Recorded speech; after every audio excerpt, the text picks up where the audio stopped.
You are walking through a narrow corridor inside the Forbidden City. The year is 1720.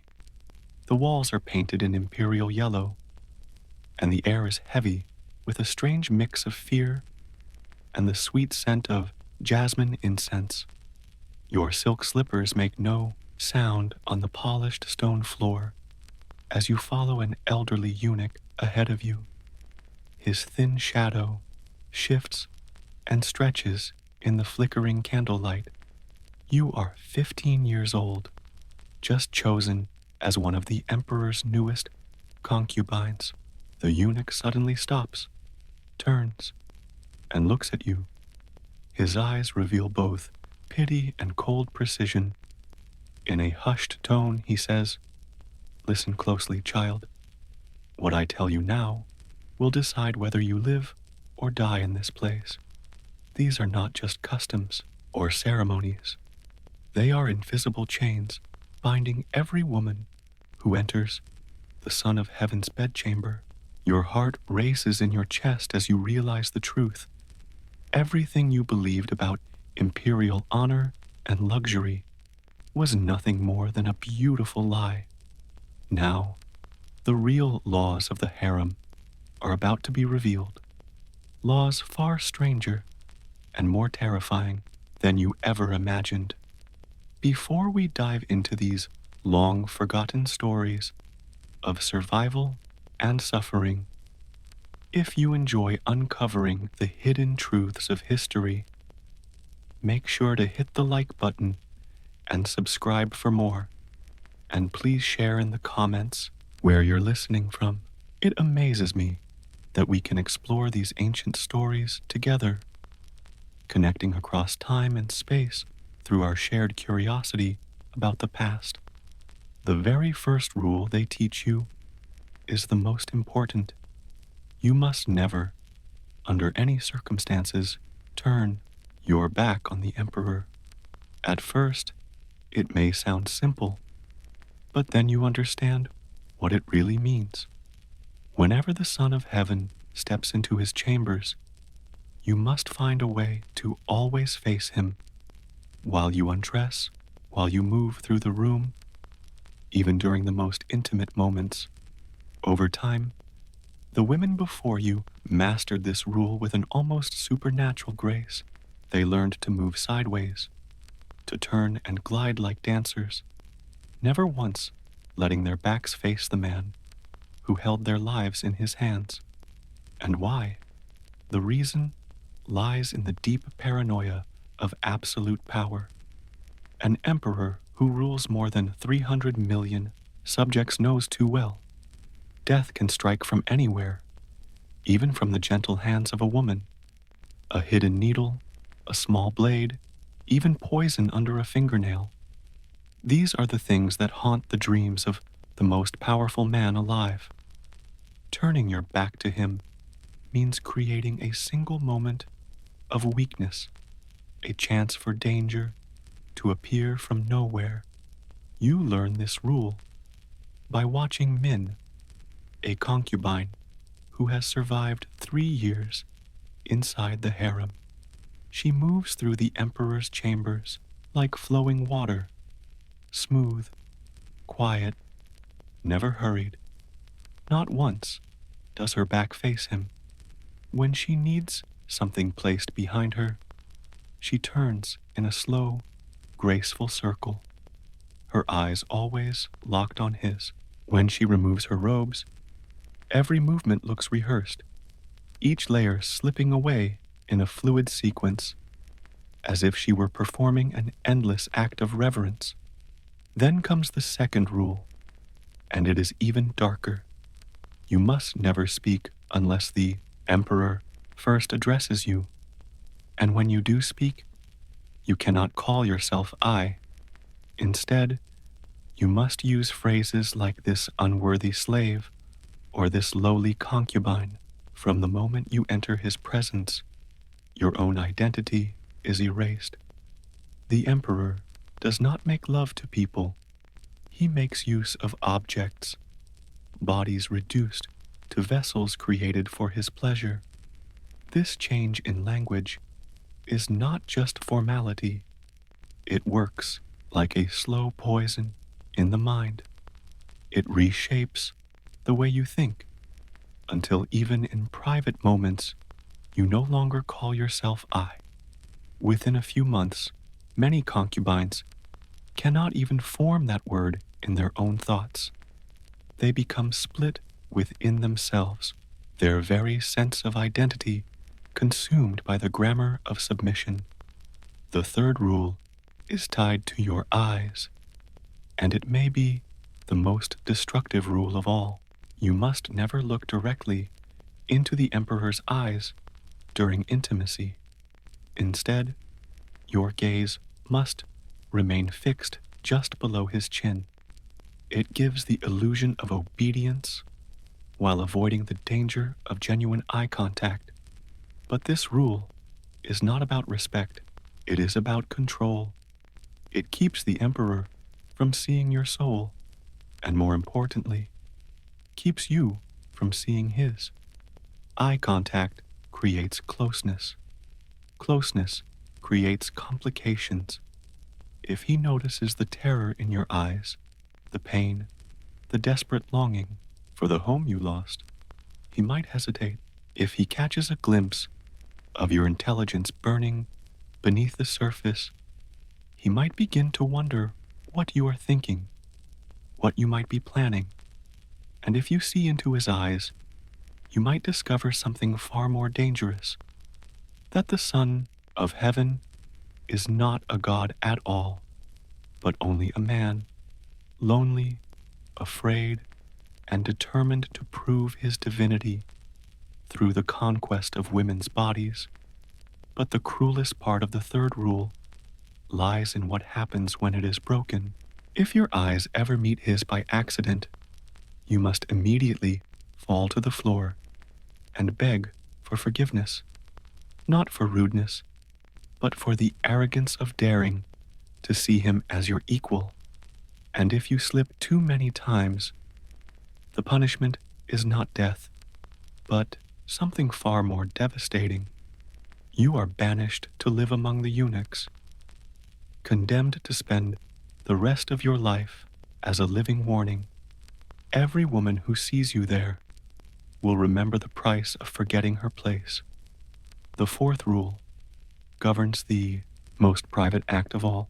During intimacy, you must remain completely silent unless the emperor commands otherwise. This silence is not about modesty, it is about domination. Your breath, your cries, your very ability to respond must bend entirely to his will. If you make a sound without his order, you will reveal that your body has its own instincts, a rhythm beyond his control. That is unacceptable. To erase this, the palace creates a theater of silence. Women learn to hold their breath until their vision blurs, to bite their tongues until blood fills their mouths, to detach so fully from their bodies that they feel nothing at all. The emperor, meanwhile, grows addicted to the power of forcing response. He may spend an entire night not seeking to please, but to test, pushing a woman with pain, with exhaustion, with relentless command, until she either breaks or vanishes into silence. Some do break, they develop an illness no physician can name, the total loss of their voice. Even when alone, they can no longer produce a sound. They become shadows of themselves. Women turned into silent ghosts, their voices stolen by the unbearable demands of imperial desire. The fifth rule concerns timing, and it reveals just how mechanical this ritual truly is. The emperor's climax must always come last, not out of concern for the woman, but because his release is considered sacred, the very moment when the balance of heaven and earth is restored. His seed is treated as divine, the proof of his heavenly mandate. For a concubine to reach her peak before him would suggest that her human pleasure could surpass the will of heaven. To prevent this, women must learn constant vigilance, watching their own bodies while carefully studying the emperor's subtle signs of arousal. They become masters of restraint, training themselves to suppress every rising wave of sensation. Some develop mental tricks so powerful that while their bodies are being used, they silently recite long poems or solve complex mathematical problems, anything to distract their minds from the act and to delay the moment their own flesh betrays them. The sixth rule governs what happens after the act, and here, the true cruelty of the system becomes impossible to ignore. Once the emperor is finished, the concubine must stay exactly where she is, usually prostrate, until he gives explicit permission to move. This waiting period may last minutes or stretch into hours, depending entirely on his mood. During this time, she is forbidden to shift her body, to clean herself, or even to show the slightest sign of discomfort. The rule is designed to underline the brutal imbalance of power. The emperor can rise instantly, put on his robes, summon food, or even call for another concubine, but the woman who has just served him must remain locked in a posture of vulnerability, her body still carrying the evidence of what has occurred, until he chooses to release her from this final display of submission. The seventh rule concerns pregnancy, and it exposes the tangled relationship between politics and biology in the Imperial Harem.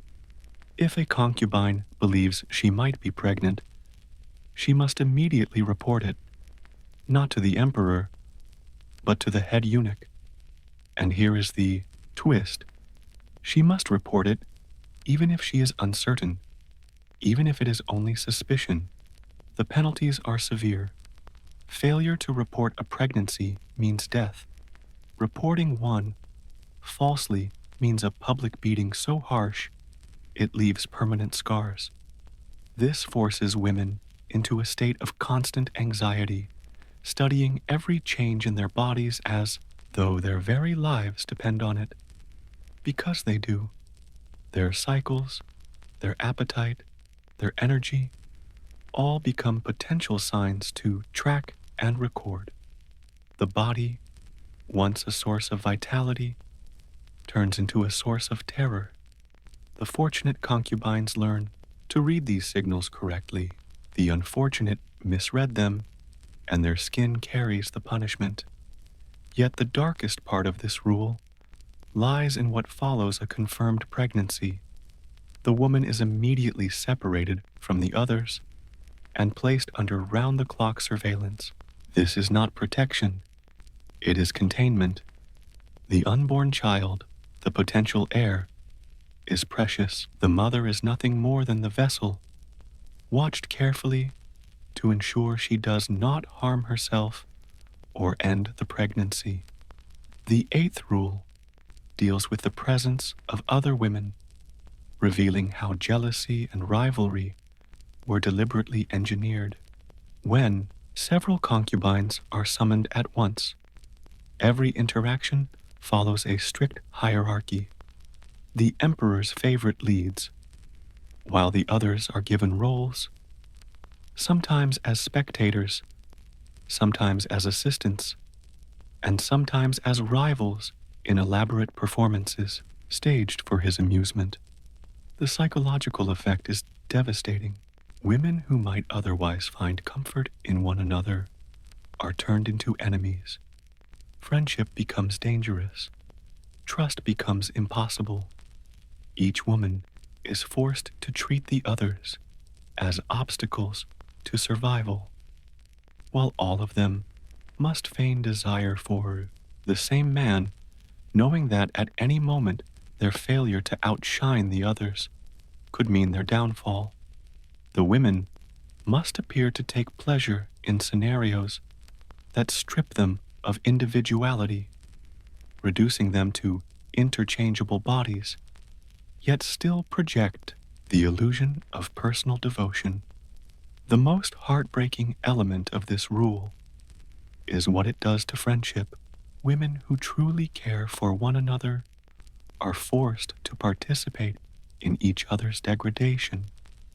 They must stand by as their friends are humiliated, sometimes even becoming the instruments of that humiliation themselves. Bonds that might have offered comfort, resistance, or solidarity are deliberately twisted into weapons. The harem ensures that no connection between women can remain uncorrupted. The ninth rule revolves around the emperor's moods, and it shows the impossible standard of perfection expected of every concubine. They must instantly read his emotional state and adapt themselves accordingly. If he is angry, they must soothe without appearing presumptuous. If he is sad, they must comfort without showing pity. If he is celebrating, they must share his joy, but never outshine it. This requires near superhuman emotional control. The women become masters of observation, experts in decoding every flicker of expression, every shift of posture, every subtle change in the emperor's breathing. They acquire an instinct for power and ego so precise it would make modern diplomats envious. But this mastery comes at a terrible cost. They lose the ability to feel authentically themselves.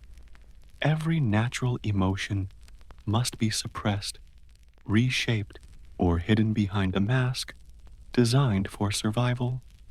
The 10th rule is about memory, and it may be the most tragic of all. Each concubine is expected to recall every detail of her encounters with the emperor. His words, his gestures, what pleased him, what angered him. Yet as soon as she leaves his chambers, she must erase those memories completely. Perfect recall, inside. Perfect amnesia, outside. To manage this, the women develop elaborate mental systems, compartmentalizing their experiences like files in a hidden library. Some manage the balancing act, others collapse under its weight, their minds splintering in ways we now recognize as dissociative disorders. The 11th rule ties the emperor's desires to the rhythm of the seasons. His sexual appetite is shaped by the agricultural calendar, with each festival and month requiring specific performances and presentations. During harvest celebrations, the concubines must embody fertility and abundance, symbols of the empire's prosperity expressed through their bodies. During the winter solstice, the concubines must embody the return of light and warmth. In times of war, they must channel martial strength and fierce energy. In every season, they are forced to transform themselves into living symbols of abstract ideals rather than real human beings. This means their training goes far beyond the emperor's personal tastes. They must also master the shifting cosmic and political significance of each moment in the imperial calendar. In effect, they become actresses in a vast and ever-changing theater, performing roles where the script is dictated by heaven, state, and emperor. And in this theater, the cost of a single mistake is not poor reviews. It is survival. The 12th rule brings witnesses into the chamber, exposing the voyeuristic side of imperial power. At times, eunuchs or senior concubines are ordered to observe the encounters, not for the emperor's pleasure, but to ensure that every regulation is upheld. These witnesses are required to report violations, signs of genuine emotion, slips in ritual language, or the faintest hint that the concubine is experiencing the encounter as anything other than sacred duty. This creates a kind of sexual panopticon. The women never know when eyes are upon them, never know who might be watching or reporting. As a result, they must maintain the mask of perfect submission at all times, even when they believe they are unobserved. Authenticity itself becomes dangerous, and the smallest act of sincerity can destroy them. The 13th rule concerns gifts and rewards, and it lays bare the psychological manipulation at the core of the harem system. The emperor will sometimes bestow luxuries, jewelry, fine silks, rare delicacies, but every gift comes with invisible chains. Accepting one is not simply receiving a token of favor. It is entering into a debt that can never truly be repaid. The woman must not only thank him for the gift itself, but also for the honor of being chosen to receive it. At the same time, these gifts deliberately sow division. A concubine, given something valuable, instantly becomes a target of jealousy and resentment among the others. Yet to decline a gift is unthinkable, an insult to the emperor's generosity. Thus, the women are caught in a cruel paradox where every kindness is sharpened into a weapon, every reward carries the sting of punishment. The 14th rule extends beyond the palace walls to the concubines' families, revealing just how far the emperor's control reaches. Their relatives are, in practice, hostages, living collateral to guarantee obedience. But the threat the concubines faced was never limited to their own lives. It reached further, to their honor, their social standing, their family's future. A woman who displeased the emperor did not only endanger herself, she put the survival of her parents, her siblings, even unborn generations at risk. The psychological burden was immense. Every word spoken, every gesture made, carried the weight of an entire family line. Even in the most private moments, a concubine was never truly alone.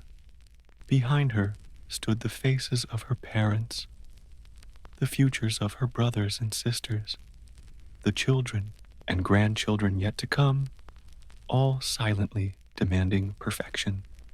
The 15th rule concerns aging, and it is perhaps the most tragic because it is inevitable. As concubines grow older, they are forced into an impossible balance.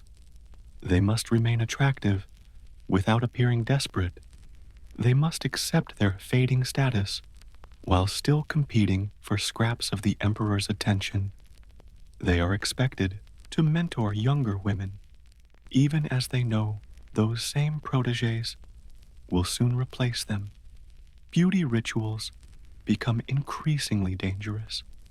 Lead-based cosmetics poison their skin. Painful procedures scar their bodies. Many develop disordered eating or compulsive exercise routines in a desperate attempt to hold back time. For some, an early death is a blessing compared to the slow humiliation of watching their worth wither in the emperor's eyes.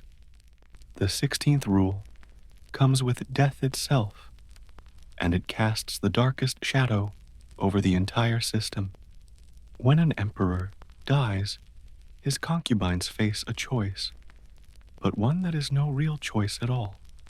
They may volunteer to be buried with him, securing honor and protection for their families, or they may live on as widows, permanently marked by their tie to a dead ruler, forbidden to remarry, forbidden to bear children, condemned to a half-life of isolation. Preparation for this moment begins the day a concubine enters the harem. She is trained to see death not as an end, but as a final act of devotion. She must write letters to her family explaining her choice. She must compose poetry about her loyalty. She must participate in building her own myth, while quietly preparing for her own destruction. And then comes the 17th rule, the rule of resistance. Against all odds, some women refused to let the system devour them completely.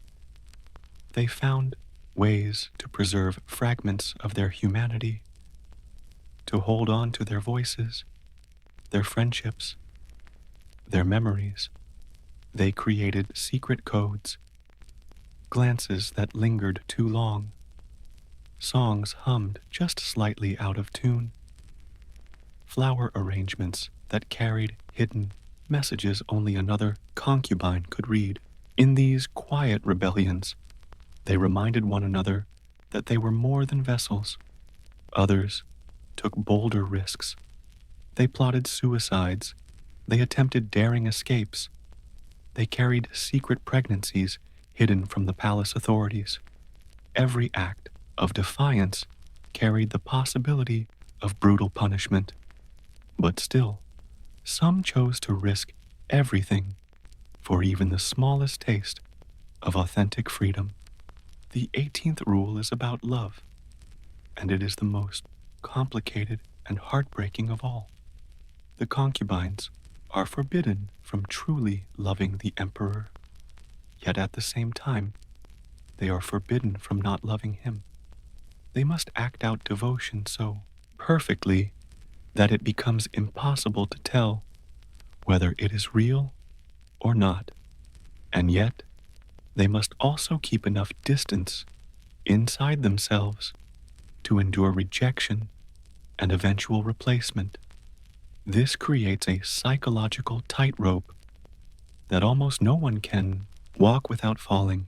Some women truly fall in love and are destroyed when that love is betrayed.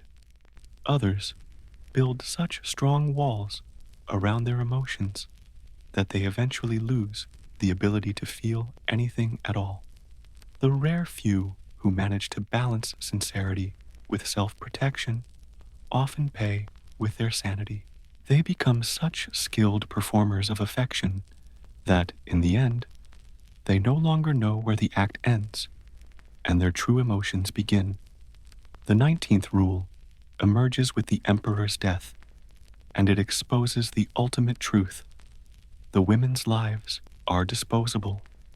When the Son of Heaven dies, the women who once served him become dangerous reminders of the past. They carry secrets. They have seen too much. They belong to an old order that no longer exists. The new ruler cannot allow them to hold influence. Some are sent to remote temples, condemned to live out their days as Buddhist nuns. Others vanish without a trace, their disappearance never acknowledged in official records. The most unfortunate are left alive, but stripped of all dignity, forced into the lowest ranks of the palace household. Their broken presence serves as a living warning to younger concubines, a reminder of how quickly imperial favor can vanish. The 20th and final rule is about forgetting, and it brings us full circle to the very beginning of this story. The women who outlive the harem system must train themselves to forget everything they have endured, every humiliation, every betrayal, every compromise they were forced to make. They must erase their past, becoming blank slates, ready to be filled with new roles and new identities. But forgetting is never the same as erasing. The memories remain, buried deep in the body and hidden in the unconscious mind.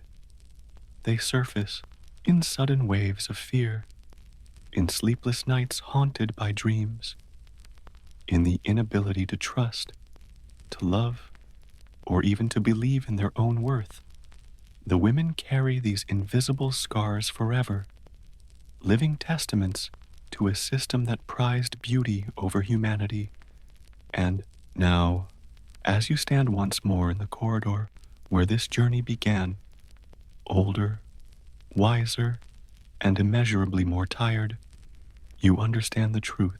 The strange bedroom rules of the Imperial Harem were never really about desire. They were about power, the power to reduce human beings to objects, the power to turn love into performance, the power to make survival possible only through the complete surrender of self. The eunuch who once whispered these rules to you is long dead, buried in an unmarked grave.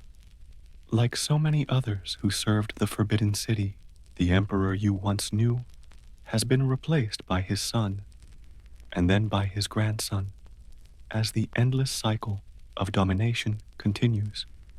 But the rules remain, passed down in secret from one generation of women to the next. You have survived by unlearning what it means to be human, by becoming a shadow. You have mastered the art of appearing to exist, even as you slowly disappear. You have become an expert in the performance of desire, the careful simulation of submission, the delicate art of surviving in a world where a single misstep can mean death. And now, as you prepare to whisper these same rules to another trembling 15-year-old girl, you realize the terrible truth. You have become the system you once feared. You are the chain linking past to future, the guardian of a knowledge that should have died with the last emperor. You are the reason these strange bedroom laws will never vanish, no matter how many dynasties rise or fall. The girl before you has the same wide eyes you once had, the same naive hope that she is stepping into a life of honor and luxury. But you know better. You know she is about to step into a prison disguised as paradise, a world where the cruelest rule of all is this: to survive, she must learn to forget that she was ever human at all. In the flickering candlelight, you begin to speak. Your voice carries the weight of centuries. Each word forges another invisible link in an endless chain of power and submission. And somewhere, in the stillness of the Forbidden City, you hear it again, the sound of water flowing in ornamental fountains, the same sound that greeted you on your first night, the same sound that will greet countless other girls long after you are gone. The rules never change, only the faces do.